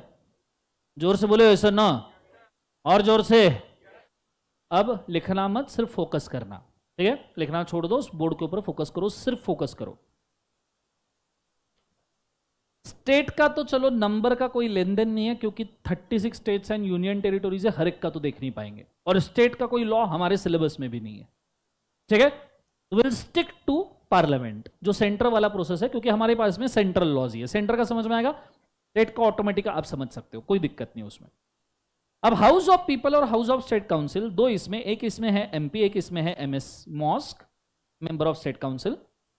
आपको पता है मेंबर्स ऑफ पार्लियामेंट इंडिया में, एमपीज इंडिया में है 545, आज के डेट में 545 है। This can be extended to 555 members हो सकते हैं, पर आज के डेट में इतने लोगों की जरूरत नहीं है, तो हमने 545 मेंबर्स ऑफ पार्लियामेंट, मतलब इंडिया में 545 सीटों के ऊपर से चुनाव होता है मोदी जी के इलेक्शन में। 2024 में जो इलेक्शन होगा सेंटर का, उसमें 545 सीट्स अवेलेबल रहेंगे एमपीज के। 545 नहीं, एग्जैक्टली 543, क्योंकि 2 एंग्लो इंडियंस के सीट होते हैं। What is Anglo Indians? कि अंग्रेज जब छोड़ के चले गए, तो अंग्रेजों के साथ जो लोग आए थे वो कुछ इंडिया में सेटल हो गए। अब जो लोग सेटल हो गए, उनके प्रोटेक्शन के लिए 2 परमानेंट सीट्स पार्लियामेंट की उनके लिए रखी गई है। ठीक है, तो 543 सीट्स इंडिया में अवेलेबल है इलेक्शन जीतने के लिए। कंसेप्ट समझ में आ रहा है सबको? हाँ ना? जोर से बोलो यस और नो। अब ये 545 एमपीज जब आप चुनते हो 2024 के इलेक्शन में, तो ये टोटल नंबर में से आपको स्पष्ट बहुमत की सरकार बनानी है, आपको सेंट्रल गवर्नमेंट बनानी है, आपको इलेक्शन जीतना है। जब हम कहते हैं ना कि मोदी जी इलेक्शन जीत गए, तो हम क्या कहते हैं एग्जैक्टली? हम क्या कहते हैं? तो 545 सीट्स में से 272 सीट्स, 273 नहीं, क्योंकि 2 एंग्लो इंडियंस है ना, तो एक्चुअल टैली तो भाई साहब आपका 543 सीट्स में से ही होना चाहिए। अरे जोर से बोलो यस और नो। 543 सीट्स का अगर हम चुनाव देखें तो 272 इज फाइन, बोलो यस और नो। सो 272 सीट्स आपने जीतनी चाहिए, तो आप स्पष्ट बहुमत वाली सरकार बनाओगे। इस 272 को कहते हैं मैजिक नंबर। एक बार सब जन बोलो क्या कहते हैं इसको, बोलो एक बार मैजिक नंबर। जोर से बोलो क्या कहते हैं इसको, मैजिक नंबर। कंसेप्ट समझ में आ रहा है सबको? हाँ ना? आपको अगर सरकार बनानी है, मोदी जी को अगर प्रधानमंत्री बनना है और देश में बीजेपी की सरकार चलानी है, तो 272 सीट्स मोदी जी को मोदी जी या बीजेपी पार्टी को जीत के आना जरूरी है 543 में से। Is it very clear everybody? अरे बोलो हाँ या ना? जोर से बोलो यस और नो। तुमको थोड़े से अगर फैक्ट बताओ, एडिशनली बताओ, चलेगा 2 मिनट के लिए, तो आपको और क्लियरली समझ में आएगा। There is one party in India called as NDA. What is NDA? National democratic alliance, national defence academy ने, please, national democratic alliance. National democratic alliance मतलब Bharatiya Janata party plus regional allied parties. जैसे फिलहाल महाराष्ट्र में BJP plus Shiv Sena Shinde गुट, plus राष्ट्रवादी भतीजा गुट, और मेरे को कांग्रेस ही बचा है जीवन में। मेरे को लगता है पप्पू जी खुद ही छोड़ के आ जाएंगे। समझ में आ रहा है? This is NDA, national democratic alliance. Idea clear है मैं क्या कह रहा हूं? जोर से बोलो सर। नो, इनके खिलाफ खड़ा रहता है यूपीए, जो अभी बन चुका है INDIA। समझ में आ रहा है सबको? हाँ या ना? सब बच्चे कुछ मिलके एक जमा कर लिया उन्होंने। आइडिया क्लियर है? मैं इंडिया मालूम है ना, अभी नया बनाया इन्होंने, सब यूती वाली सरकार है। बोलो सर। नो, ठीक है। पहले इसका नाम यूपीए हुआ करता है, यूनाइटेड प्रोग्रेसिव अलायंस, मतलब Congress plus regional allied party. जैसे महाराष्ट्र के लिए हुआ करता था Congress and Rashtravadi Congress. Idea clear है मैं क्या कह रहा हूं? 2014 के इलेक्शन में, 2014 के इलेक्शन में एनडीए के पास 305 सीट्स थी। 272 ही चाहिए थी, भाई साहब 305 लेके आ गए। ठीक है, NDA, BJP plus right parties. 2019 के इलेक्शन में 2019 के भी इलेक्शन में 305 सीट्स थी, पर सिर्फ बीजेपी के पास। अगर आप अलाइड पार्टीज के ऐड कर लो तो 50 और थी। 355 सीट इनकी खुद की थी 545 में से। मतलब पूरा पार्लियामेंट का अगर आप सिनारियो देखो तो ये सब ऐसे फैल के बैठे थे, और उधर कोने में कांग्रेस वगैरह। अब ये चीज कई बार अच्छी भी हो सकती है, कई बार बुरी भी हो सकती है। ठीक है, एक स्ट्रॉन्ग अपोजिशन ना होना भी बहुत गलत बात है। कैसे? फॉर एग्जाम्पल 2019 के इलेक्शन में ये 355 सीटें जीत के आ गए जीवन में, ये शेर बन गए। शेर बनना भी अच्छी बात है। कौन सी सिचुएशन में? जम्मू कश्मीर का आर्टिकल 370, 70 साल से चला हुआ मुद्दा एक झटके में उड़ा दिया, सिर्फ टेबल बजा के। सिर्फ क्या बजा के? टेबल। वोट भी नहीं किया, हाथ भी रेज नहीं किए। उधर स्पीकर ने पूछा कि भाई 370 हटाना है क्या? बोले हाँ हटा दो, हट गया, खत्म। इन्होंने सोचा भी नहीं वोट करना है करके। उसके बाद में वो सिटीजनशिप अमेंडमेंट बिल, ठीक है, उसके बाद में ऐसे बहुत सारे बिल, शरिया कानून, 3 तलाक वाला वगैरह, ये सब उन्होंने उड़ा दिए। इतने जोश में आगे 4 कृषि कानून लगा दिए। फिर खेती करने वालों ने, फार्मर्स ने सुसाइड किया। फिर प्रधानमंत्री जी टीवी पे आए, बोले हमसे गलती होगी, 4 कृषि कानून वापस लिए। ये ओवर एक्साइटमेंट हो गया, क्योंकि अपोजिशन स्ट्रांग नहीं है। अपोजिशन स्ट्रांग रहती तो हो सकता है वो 4 कृषि कानून पास ही ना होते। सब समझ में आ रहा है सबको? हाँ है ना? तो ये एक खामियाजा है जो आपको भुगतना पड़ेगा अगर आपकी ओवर स्ट्रांग सरकार है किसी एक पार्टी की तो, और अपोजिशन में कोई फेस ही नहीं है एक्चुअली। सब समझ में आ रहा है सबको? हाँ है ना? तो आप सोचिए कि अगर आपको स्पष्ट बहुमत वाली सरकार बनानी है तो 272 सीट्स चाहिए। कितने चाहिए बोले एक बार? 272। आपको देश को चलाना है तो आपको 272 सीट्स चाहिए। समझ में आ रहा है सबको? जोर से बोलो हाँ या ना। ओके, मुझे बताओ देश को कैसे चलाएंगे? इतने सारे लोग हैं, 140 करोड़ की जनता, इनको कैसे चलाएंगे ये 272 लोग सिर्फ? How they will do it? तुमको किसी को भी डिसिप्लिन में लाना है। अगर इनको बोलना है कि तुम कल से गाड़ी लेफ्ट साइड से नहीं राइट साइड से चलाओगे, इफ दे वांट टू से सो कि कल से तुम गाड़ी लेफ्ट नहीं राइट साइड से चलाओगे, तो कैसे बोलेंगे तुमको? ऐसे हर एक के घर पे आके बोलेंगे ओ मैडम तुमने ना कल राइट साइड से प्लीज, और तुमने लेफ्ट इंडिकेटर देके राइट मत मुड़ना प्लीज। बोलो, ऐसा करेंगे? घर पे आके बोलेंगे? कुछ लोग बोलेंगे सर एडवर्टीजमेंट करेंगे। कितने देर एडवर्टीजमेंट करेंगे? वो एडवर्टीजमेंट के अंदर भी एडवर्टीजमेंट आएंगी, जरा सा लक्स। अरे बोलो हाँ या ना? तो अगर 272 लोगों को 140 करोड़ की जनता को संभालना है, मजाक की बात नहीं है। ये संभालने का तरीका होता है सिर्फ एक, लॉ पास करना। क्या पास करना? लॉ। और यहां पे आता है लॉ का इंट्रोडक्शन। ये 272 नंबर में इतनी देर से जो चिल्ला रहा हूं मजाक में नहीं, ये वही मैजिक नंबर है जो मैजिक नंबर आपको लॉ पास करने के लिए भी लगता है।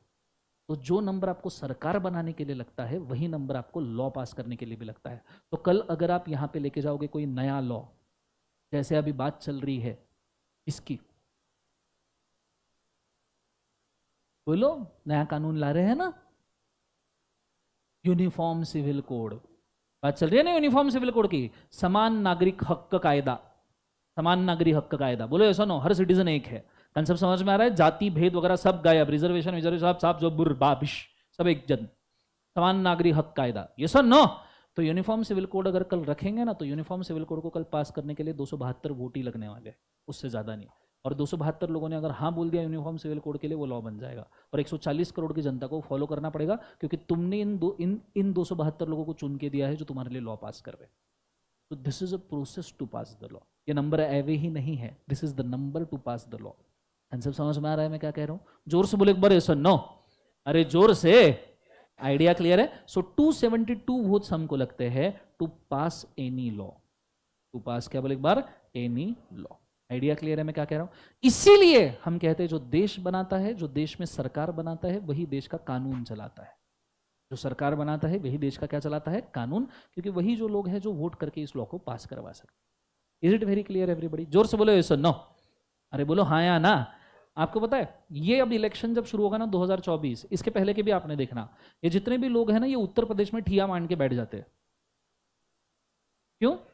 आपको पता है 545 सीट्स में से 80 सीटें सिर्फ उत्तर प्रदेश में ही है, 80 सीट्स, क्योंकि वहां की पॉपुलेशन सबसे ज्यादा है, क्योंकि वहां पे गंगा बहती है। हंसने की बात नहीं, अरे मजाक थोड़ी कर रहा हूं। आप सैटेलाइट से कभी इंडिया की पिक्चर देखोगे ना रात के, तो आपको नजर आएगा कि इंडिया की पूरी सिविलाइजेशन सिर्फ नदी के किनारे पे ही बसी हुई है। जहां नदी के किनारे है वहां पे शहर बसा हुआ है। जो अपना पूना शहर है, मुथामुड़ा नदी, खड़कवासला डैम वाला पानी, जहां पानी है वही इंसान रह सकता है, बाकी जगह पे कैसे रहेगा?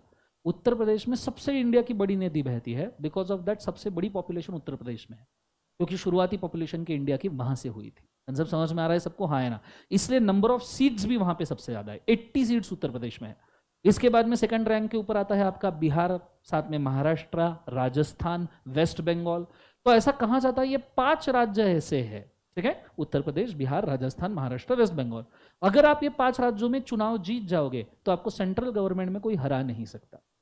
कह सर फिर कंफर्म है कि आप ही की सरकार आएगी। इसलिए मोदी जी भी देखो हर इलेक्शन में एक गुजरात से सीट लड़ते हैं, वडोदरा से, और एक उत्तर प्रदेश से लड़ते हैं। दोनों सीट से जीत के आते हैं, फिर डिसाइड करते हैं मैं कौन सी सीट में खुद का रूलिंग करूंगा और प्रधानमंत्री की पोस्ट चुनूंगा। सब समझ में आ रहा है सबको? हाँ है ना? जोर से बोलो यस और no.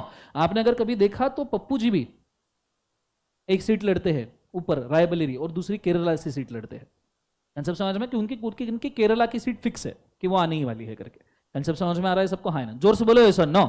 So this is how being politics is being managed. Idea clear है? दूसरी बात, जहां सबसे ज्यादा सीट है उस राज्य में खुद की सरकार होना भी बहुत इंपॉर्टेंट है सेंट्रल गवर्नमेंट को। योगी आदित्यनाथ, ठीक है, बीजेपी का ही कैंडिडेट है, उत्तर प्रदेश में ही बिठा के रखा है। क्यों? क्योंकि 80 सीटें हाथ की है। सब समझ में आ रहा है सबको? हाँ ना? जोर से बोलो यस और नो। और दूसरा, महाराष्ट्र कैप्चर की तरफ ये हाथ धो के पड़े हुए हैं, क्योंकि दूसरी सबसे बड़ी सीट्स महाराष्ट्र के अंदर है, 45 सीट्स महाराष्ट्र में। सब समझ में आ रहा है सबको? हाँ ना? जोर से बोलो यस और no. So this is how the political system goes. तो जो पॉलिटिकल सिस्टम समझता है ना, वो कानून कैसे पास करना है वो भी समझता है, लॉ कैसे पास करना है वो भी समझता है। Is it very clear everybody? मैं क्या कह रहा हूं? जोर से बोलो यस और नो। चलो ये चीज को याद रखिएगा। अब ये तो मैंने लोकसभा का बोला, व्हाट अबाउट राज्यसभा? लोकसभा में कोई भी लॉ अगर पास हो गया तो फिर वो जाता है अपर हाउस राज्यसभा में। याद रखना, upper house is a Rajya Sabha, lower house is a Lok Sabha. और राज्यसभा में 245 मेंबर्स होते हैं। हालांकि ये मेंबर 250 तक जा सकते हैं, बट फिलहाल प्रेजेंट में 245 है। 245 में से अगर आप सिलेक्ट करो तो 12 प्रेसिडेंट चूज करके लाता है, अलग अलग फील्ड्स से, जैसे स्पोर्ट्स, बॉलीवुड, ठीक है, बिजनेस, इन चीजों से 12 अलग अलग विख्यात लोगों को चूज किया जाता है। Sachin Tendulkar was a member of Rajya Sabha, Javed Akhtar was a member of Rajya Sabha, Vijay Mallya he was a member of Rajya Sabha. और उसने किंगफिशर का फ्रॉड, वो जो 7,000 करोड़ का लोन लिया ना, जब वो मेंबर ऑफ राज्यसभा था, तब उन्होंने मनमोहन सिंह जी को लेटर लिख के, जब वो प्रधानमंत्री थे, तो 7,000 करोड़ का लोन लिया है विजय माल्या ने। आपको पता है विजय माल्या ने 17 कंसोर्टियम बैंक, जो पब्लिक सेक्टर बैंक है जिसमें पब्लिक का पैसा लगा और गवर्नमेंट के रूल में है, एसबीआई के साथ में 17 कंसोर्टियम बैंक का 7,000 करोड़ डुबाया। इस 17 बैंक के साथ 2 और बैंक थी, एचडीएफसी और आईसीआईसीआई। पर एचडीएफसी आईसीआई को जब डाउट आया ना, तो उन्होंने विजय माल्या का जो स्टेक है यूनाइटेड ब्रेवरीज के शेयर्स, वो उन्होंने बेच दिया और खुद का लोन रिकवर कर लिया। ये 17 बैंक निपटा डाली विजय माल्या ने। सब समझ में आ रहा है? अगर एचडीएफसी एंड आईसीआईसीआई रिकवर कर सकता है तो 17 बैंक नहीं कर सकता था क्या? किया ही नहीं, क्योंकि इनके पास कोई कोलैटरल सिक्योरिटी नहीं थी। एचडीएफसी आईसीआईसीआई प्राइवेट सेक्टर में नंबर 1 बैंक इसीलिए है कि उन्होंने जब लोन दिया, उनका लोन 500 करोड़ का ही था हार्डली, दोनों बैंक्स मिला के, फिर भी उन्होंने यूनाइटेड ब्रेवरीज के शेयर्स गिरवी रखवाए थे विजय माल्या से कि तू जिस दिन पे नहीं करेगा सब बेच डालेंगे, और उन्होंने बेचे। ये जब फ्रॉड हुआ उसके 3 महीने पहले बेच के खत्म हो चुके थे उनके दोनों बैंक, सेफ साइड निकल चुकी थी, और वो भी प्रॉफिट में बेचे, इंटरेस्ट के साथ वसूल किया। समझ में आ रहा है सबको? हाँ है ना? और इधर भाई साहब ये 17 बैंक खुद की लगवा के बैठ गए जीवन में। अच्छा, ये 7,000 करोड़ पैसा गया किसका? हमारा। हमने जो गवर्नमेंट को टैक्सेस पे किया, गवर्नमेंट ने वो टैक्सेस या 17 बैंक्स को फंडिंग के तौर पे दिए थे। आर यू अंडरस्टैंडिंग मैं क्या कह रहा हूं? जोर से बोले एक बार यस और नो। सो विजय माल्या ने खुद के राज्यसभा की सीट का बहुत गलत इस्तेमाल किया किंगफिशर को चलाने के लिए, ठीक है? आपको 245 मेंबर्स में से 12 जो है वो प्रेसिडेंट सिलेक्ट करता है, ठीक है? अलग अलग फील्ड वाले लोग, ठीक है? जैसे मैंने सचिन तेंदुलकर, जावेद अख्तर, विजय माल्या बोला, ऐसे लोग, ठीक है? और जो 233 मेंबर्स होते हैं ये राज्यसभा है। राज्य मतलब राज्य के रिप्रेजेंटेटिव्स होने चाहिए, स्टेट के रिप्रेजेंटेटिव्स होने चाहिए। तो ये जो एमएलए होते हैं ना, हर राज्य के एमएलए, ये 233 रिप्रेजेंटेटिव्स को भेजते हैं। ठीक है, जैसे हमारे यहां से देवेंद्र फडणवीस जी वगैरह ये सब मिलके पार्लियामेंट के नीचे राज्यसभा में कौन बैठेगा उनको यहां से सेंड करेंगे। जैसे मनमोहन सिंह जी आज भी राज्यसभा के मेंबर है। ठीक है, he is too old to become a member of Rajya Sabha, but अभी भी व्हील चेयर के ऊपर आते हैं, राज्यसभा में बैठ के डिसीजन मेकिंग करते हैं। हालांकि he is not a MP, he is not a MLA. ठीक है, he is selected by some state कि नहीं भाई मनमोहन सिंह जी जाओ, हमारे स्टेट के बिहाफ पे आप रिप्रेजेंटेशन दोगे। क्लियर है कंसेप्ट सबको? हाँ है ना? If I am not wrong, he is representative of Punjab. Punjab MLA का वो रिप्रेजेंटेटिव करते हैं। ये 245 में से आपको 123 वोट्स चाहिए। कितने वोट्स चाहिए बोले एक बार उसे? 123। तो इधर 272 ले लो, इधर 123 ले लो। दोनों जगह पे अगर आपका लॉ पास हो गया तो अब ये बन गया बिल से एक्ट। अब ये बन गया बिल से एक्ट। अब ये लॉ बन गया, अब ये वापस नहीं आ सकता। ठीक है, अब ये लॉ बन गया, अब यहां से ये वापस नहीं आ सकता। सब समझ में आ रहा है मैं क्या कह रहा हूं? जोर से बोले एक बार सुनो। एक बार एक्ट बन गया फिर वो जाता है प्रेसिडेंट ऑफ इंडिया के पास। किसके पास जाता है बोले एक बार उसे? President of India. कौन है president of India right now? मेरे देश के आजाद नागरिकों, कौन है प्रेसिडेंट? द्रौपदी मुर्मू जी। क्या खास बात है? Belongs from tribal communities, the first president belonging from tribal communities. Second खास बात, the second women president of India. First women president of India कौन? प्रतिभाताई पाटिल जी है। प्रतिभाताई पाटिल कहां से पता है? अमरावती से। मैं अमरावती से है, मेरा बचपन अमरावती में गया है। सच में, मैं प्रतिभाताई पाटिल को पर्सनली जानता है। यह अलग बात है वो मेरे को नहीं जानते। आगे, सो प्रेसिडेंट ऑफ इंडिया कौन बोले एक बार उसे? प्रेसिडेंट। प्रेसिडेंट किसी भी लॉ को प्रेसिडेंट सिर्फ एक बार रिजेक्ट कर सकता है। हाँ, एक बार रिजेक्ट कर सकता है विथ रीजन। ऐसे नहीं कि लॉ सामने आया मेरे को बिल्कुल पसंद नहीं आया, तू रीजन के साथ। काय के साथ बोले एक बार उसे? रीजन। फिर वो रीजन के साथ लॉ वापस पार्लियामेंट में जाता है। मतलब प्रेसिडेंट ने अगर ये लॉ रिजेक्ट कर दिया, क्या कर दिया बोले एक बार? Reject, this will again go back to parliament. Parliament के बोथ हाउसेस में ये लॉ को वापस रखा जाएगा। पर इसका मतलब ये नहीं कि अब ये एक्ट नहीं है, एक्ट अभी भी है। पार्लियामेंट में वापस गया तभी भी वो एक्ट है। क्यों? क्योंकि प्रेसिडेंट इसको सिर्फ एक बार रिजेक्ट कर सकता है। अगर वो लॉ पार्लियामेंट से वापस जैसा का वैसा आया, बिना प्रेसिडेंट के सजेशन को माने, समझो प्रेसिडेंट ने 5 सजेशन दिए, पार्लियामेंट वाले बोले कि प्रेसिडेंट का कोई भरोसा नहीं, इनको नहीं समझ में आ रहा, फिलहाल जाने दो, टेंशन मत लो, इनको फील्ड का नॉलेज नहीं है। ठीक है, और उनके अमेंडमेंट सुने भी नहीं, उनके सजेशन माने भी नहीं, वापस सेम लॉ पास किया जैसा का वैसा विदाउट एनी चेंज। प्रेसिडेंट को सेकंड टाइम ये लॉ रिजेक्ट करने का अधिकार ही नहीं है। प्रेसिडेंट को उसको एक्सेप्ट करना ही पड़ेगा। इसलिए उसको एक्ट मैंने पहले ही बोल दिया, क्योंकि वो बन गया है। Now it is just a matter of time and one time rejection only. पर आज तक के 75 ईयर्स ऑफ हिस्ट्री में प्रेसिडेंट ने हार्डली कोई लॉ रिजेक्ट किया है। हार्डली मतलब किया ही नहीं है एक्चुअली। ठीक है, there is none of the law जो आज तक के प्रेसिडेंट ने रिजेक्ट किया। कंसेप्ट समझ में आ रहा है सबको? हाँ है ना? जोर से बोलो ऐसा नो। पर एक कॉन्स्टिट्यूशनल पावर दे के रखा है। इस पावर को कहा जाता है वेटो पावर। रिजेक्शन के पावर को क्या कहा जाता है बोले एक बार उसे? वेटो। वेटो मतलब सिंगल टाइम रिजेक्शन वाला पावर। क्लियर है? फिर प्रेसिडेंट ने अगर आपका लॉ क्या कर लिया बोले एक बार उसे? एक्सेप्ट, तो automatically it will go to the official gazette of India. The official gazette of India, जिसके अंदर हम लिखते हैं कौन से दिन से कौन से एरिया में कितने सेक्शंस किस लॉ के एप्लीकेबल होंगे। जैसे अगर आपको देखना ही है, देखने की इच्छा है ऑफिशियल गैजेट, आज बोलोगे या नहीं दिखाऊं? अरे बोलो। कैसी मतलब जिंदगी तहस नहस हो गई ऐसा बोल रहे हो दिखाओ करके? ओके, ये देखो, कंपनीज एक्ट 2013 जिस गैजेट में पास हुआ ना, तुम्हारे ही सिलेबस का लॉ है। This is official gazette. Official gazette ऐसे दिखता है, ऊपर लिखा रहता है भारत का राज्य पत्र, द गैजेट ऑफ इंडिया। फिर नीचे लिखा रहता है, देखो मस्त मस्त चीजें इसके अंदर, ध्यान देना। ठीक है, पब्लिश्ड बाय द अथॉरिटी। फिर उसके बाद में डेट 2 फॉर्म में लिखी जाती है, that is 30 August 2013, Bhadrapada 8 1935 Hindu calendar के अनुसार। क्लियर है? New Delhi, Friday August 30। ठीक है, ये इंग्लिश में भी लिखा है भाद्रपद, दो लैंग्वेज में लिखना जरूरी है, हिंदी एज वेल एज क्या बोले एक बार उसे? इंग्लिश। नीचे अगर आप जाओगे थोड़ा, ministry of law and justice, law and justice department के थ्रू डिक्लेयर किया जाता है। आप देखोगे कि सबसे पहला नाम जो इन्होंने लिखा है दैट इज कंपनीज एक्ट 2000 क्या बोले एक बार उसे? 13। और उसके अंदर मेंशन किया है कि कौन से दिन से आएगा, तो बोले प्रेसिडेंट ने इसको जो अप्रूवल दिया है 29 अगस्त को दिया है, और फिर ये लॉ हम 12 सितंबर 2013 से अप्लाई करना शुरू करेंगे। कहां से बोले एक बार जो से 12 सितंबर। क्लियर? 12 सितंबर इसमें आई गेस लिखा है, नहीं लिखा है, डोंट नो, लिखा होगा ऊपर। ओके, तो 12 सितंबर 2013 कहीं दिख रहा है क्या आपको? देखना, 29 नहीं लिखा तो नहीं है, फाइन। पर 12 सितंबर 2013 से इसके 98 सेक्शन अप्लाई होना शुरू हुए थे 470 में से। डेट फिक्स है, कंसेप्ट समझ में आ रहा है? This is how the official gazette looks and every law is passed in this राज्यपत्र only, the official gazette of India. This is how we pass the laws in, एक बार जो से इंडी, आपके जितने भी लॉ है after independence, contract sale of goods partnership की बात नहीं कर रहा, ठीक है? वो अंग्रेज पास करके चले गए, अभी तक हम उसको मान रहे हैं। सब समझ में आ रहा है सबको? हाँ है ना? पर एटलीस्ट आपका कंपनीज और एलएलपी ये इसी प्रोसेस से पास हुआ। Is it very clear? I guess जोर से बोले एक बार, यस और नो। सबको कंफर्म समझ में आया मैं क्या कह रहा हूँ? चलो अब जहां से आप रुके थे वहां से लिखना शुरू कर दीजिए। इसको मैं और थोड़ा बेटर प्रेजेंटेशन में ला रहा हूँ, आप ठीक से लिख पाओ, इसलिए तो मैं थोड़ा सा कुछ मिटाऊंगा, तो बुरा मत मानना, मैं उसी के ऊपर लिख रहा हूँ, ठीक है?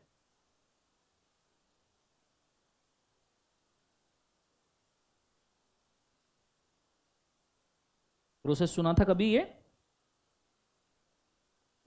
फाउंडेशन का लॉ पढ़ लिया, प्रोसेस ही नहीं मालूम।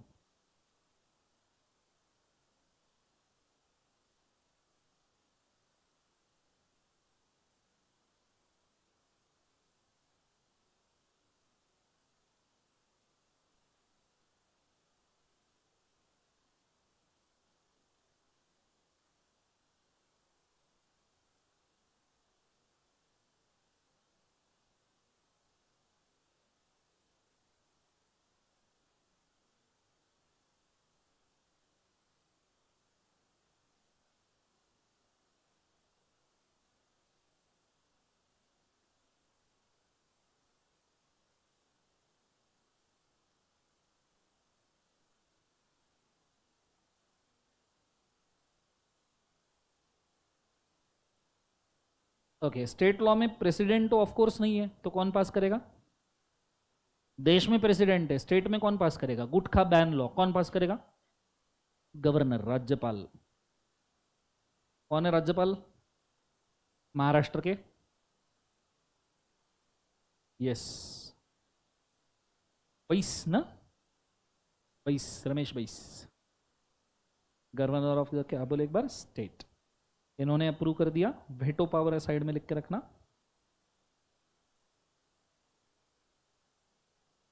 Veto power. वेटो पावर मतलब वन टाइम रिजेक्शन का पावर। फिर ये अप्रूवल आने के बाद will go straight away down, declaration in OZ, official gazette. OZ को शॉर्ट फॉर्म में ऑफिशियल गैजेट कहते हैं, लिखी लो जाने।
वो टीवी बंद है क्या उधर का?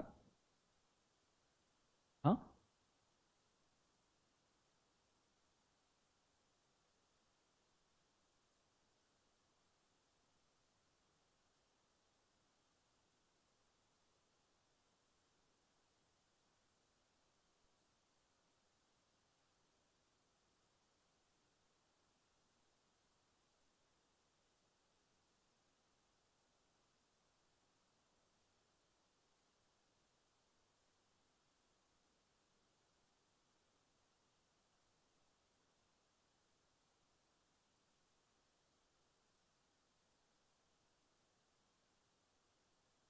अच्छा, डन एवरीबॉडी?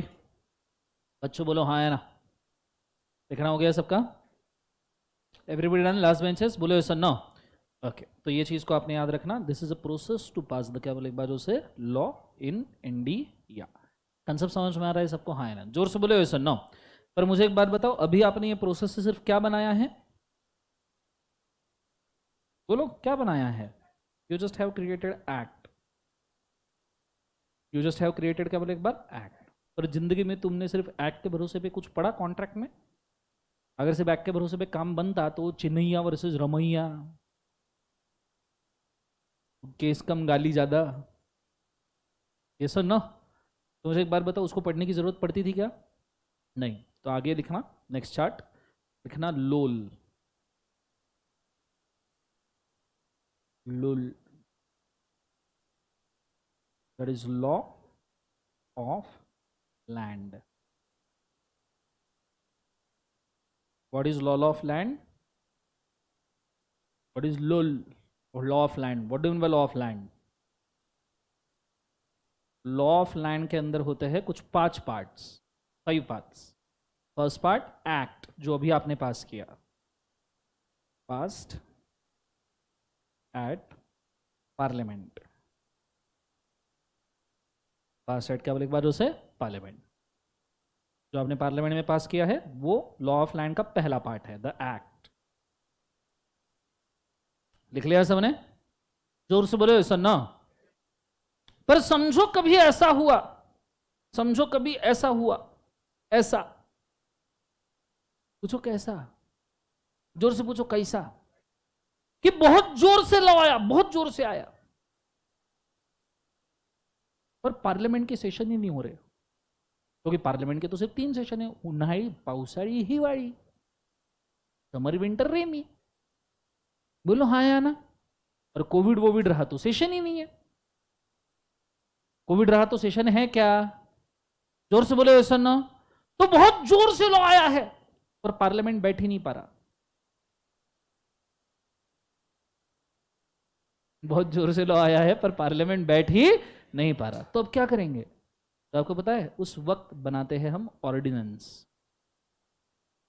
क्या बनाते हैं बोले एक बार? Ordinance. Sir what is ordinance? बहुत जोर से लॉ आया है स्टैंडिंग कमेटी को, कमेटी स्टैंडिंग है ना, बहुत जोर से लॉ आया है स्टैंडिंग कमेटी, स्टैंडिंग कमेटी को लॉ आया है, पार्लियामेंट बैठ नहीं पा रहा है, तो आप लॉ सीधा पार्लियामेंट को बाईपास करते हुए भेजते हो प्रेसिडेंट के पास। किसके पास भेजते हो बोले एक बार उसे? प्रेसिडेंट। तो स्टैंडिंग कमेटी से सीधा प्रेसिडेंट, नो पार्लियामेंट, नो क्या बोले एक बार उसे? पार्लियामेंट। जब ऐसा कोई लॉ पास होता है उसे ऑर्डिनेंस कहते हैं, ठीक है? But this law is subject to approval of parliament in next session, subject to approval of parliament in next session, ठीक है? नेक्स्ट सेशन में पार्लियामेंट्री अप्रूवल के लिए रखा जाएगा। कंसेप्ट समझ में आ रहा है सबको? हाँ है ना? जैसे ही नेक्स्ट सेशन बैठेगा ये ऑर्डिनेंस को हम रख देंगे, ठीक है? आप जो कंपनीज एक्ट पढ़ रहे हो ना, उसमें हम जो ऑर्डिनेंस पढ़ेंगे, अमेंडमेंट्स कुछ, वो कंपनीज अमेंडमेंट ऑर्डिनेंस 2019 के अमेंडमेंट्स है। 2019 में ऑर्डिनेंस क्यों पास किया? क्योंकि कोविड था और पार्लियामेंट बैठ ही नहीं पाया। कंसेप्ट समझ में आया? 19-20 में पार्लियामेंट बैठ पाया क्या? नहीं बैठ पाया, तो ऑर्डिनेंस पास करना पड़ा। बोलो हाँ या ना? तो हो गया दूसरा ऑर्डिनेंस। ऑर्डिनेंस के बाद लोल में आता है तीसरी चीज। अगर आपको लॉ पढ़ने के बाद, ऑर्डिनेंस पढ़ने के बाद कुछ चीजों में अभी भी दिक्कत है, तो आप जा सकते हो डिपार्टमेंट के पास। डिपार्टमेंट देगा आपको नोटिफिकेशन, दूसरा सर्कुलर, और तीसरा रूल्स। नोटिफिकेशन, सर्कुलर एंड क्या बोले एक बार उसे? रूल्स, ठीक है? नोटिफिकेशन मतलब अमेंडमेंट्स, सर्कुलर मतलब clarification, rules is a process. ये लॉ का तीसरा पार्ट है, नोटिफिकेशन, सर्कुलर, रूल्स। हम कंपनीज एक्ट एलएलपी में पढ़ेंगे इन चीजों को, कि क्या नोटिफिकेशन आया, क्या रूल्स आया, क्या सर्कुलर आया। लिखा सबने? और उसके बाद में चौथी चीज जो लॉ में हमको चाहिए, चौथी और आखिरी चीज जिसको हम कहते हैं क्या है, बोलो एनीवन? सुप्रीम कोर्ट और हाई कोर्ट के cases, because these are question of law, these are question of law. ये चारों चीजें मिलके बनती है लोल, लॉ ऑफ लैंड, और हमारे सिलेबस में ये चारों होता है। ठीक है, हमारे सिलेबस में सिर्फ एक्ट नहीं होता है, नहीं तो हम सुप्रीम कोर्ट हाई कोर्ट के केसेस, वो जो Chennai Ramaiah, that is supreme court case. Answer समझ में आ रहा है? अच्छा, इंडिया में कितने हाई कोर्ट्स है? लगाओ बोली, हाँ कितने हाई कोर्ट्स है? 24। जोर से बोलो कितने? 24। 36 स्टेट्स यूनियन टेरिटरीज के लिए 24 हाई कोर्ट। जैसे मुंबई और गोवा, महाराष्ट्र गोवा का एक ही हाई कोर्ट है। कंसेप्ट समझ में आ रहा है सबको? हाँ है ना? जोर से बोलो सर। नो, सुप्रीम कोर्ट कितने इंडिया में? चलो नसीब, एक ही होता है। हाँ, ये चीज को याद रखना, ठीक है। सो ये हो गया आपका लोल, द लॉ ऑफ, क्या बोले एक बार उसे, लैंड। यहां तक आइडिया क्लियर है मैं क्या कह रहा हूं? जोर से बोलो सर। नो, चलो बहुत शानदार। अगली चीज हमारे सिलेबस में क्या क्या है, क्योंकि कल से हम सिलेबस इमीडिएटली शुरू करने वाले हैं। तो सबसे पहले कॉन्ट्रैक्ट एक्ट। कॉन्ट्रैक्ट का ईयर कौन सा है सब जन बोलो? 1872। पर कॉन्ट्रैक्ट एक्ट कितने पार्ट्स में डिवाइड होता है? हाँ, 6 पार्ट्स में। बोलो आगे। कॉन्ट्रैक्ट एक्ट को हम डिवाइड करते हैं, बेसिक स्ट्रक्चरल डिफरेंस 4 पार्ट्स का है, ठीक है। सबसे पहले contract act basic provisions. Basic provision में डिस्चार्ज ऑफ कॉन्ट्रैक्ट तक सब आ जाता है, इसेंशियल्स ऑफ कॉन्ट्रैक्ट से डिस्चार्ज तक, उसमें कॉन्टिंजेंट, कॉटेज, कॉस्टी वगैरह सब आ गया। फिर कॉन्ट्रैक्ट में सेल्स ऑफ गुड्स के भी प्रोविजन थे। आगे provision sale of goods. Contract में पार्टनरशिप के भी प्रोविजन थे। काय के बोले एक बाजू से पार्टनरशिप। और कॉन्ट्रैक्ट एक्ट में स्पेशल कॉन्ट्रैक्ट्स भी थे। स्पेशल कॉन्ट्रैक्ट्स तुमने कभी सुने हैं? Agency, bailment, pledge, guarantee, indemnity, सुना है? बोलो 5 स्पेशल कॉन्ट्रैक्ट है ना, बोलो हाँ या ना।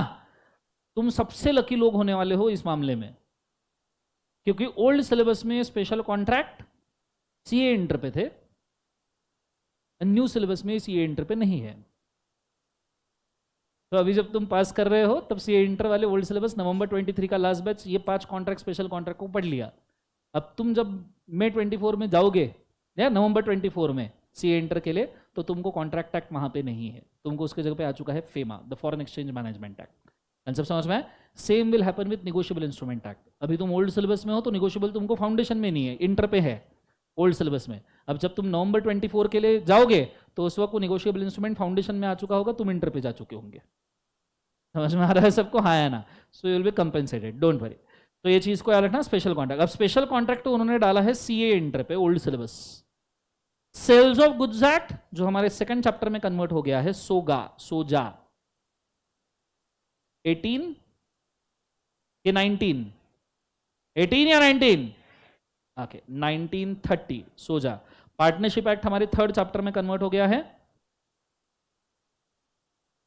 Partnership act year 1932। क्लियर है आंसर? तो कॉन्ट्रैक्ट में से सेल ऑफ गुड्स एक्ट के प्रोविजन हटा दिए, पार्टनरशिप के प्रोविजन हटा दिए, 2 डिफरेंट एक्ट क्रिएट कर दिए थे अंग्रेजों ने। आइडिया क्लियर है? ये जस्ट वर्ल्ड वॉर 2 के पहले किया गया। कंसेप्ट समझ में आ रहा है सबको कि वर्ल्ड वॉर 2 मतलब एंटिसिपेटेड नहीं था वर्ल्ड वॉर 2 उस वक्त, बट नियरली 7-8 साल का डिफरेंस तो है ही है। क्लियर है कंसेप्ट? वर्ल्ड वॉर 2 कब से शुरू हुआ? 40s, 40, 41, 42, 44। क्लियर है कंसेप्ट सबको? हाँ है ना? उसके बाद में बेसिक के प्रोविजन अभी भी कॉन्ट्रैक्ट एक्ट में है। The fourth chapter which is applicable to you is companies act 2013। इसमें से क्या एप्लीकेबल है आपको? कौन से चैप्टर? तो ओनली प्रिलिमिनरी, दूसरा टाइप्स ऑफ कंपनीज, और तीसरा इनकॉर्पोरेशन,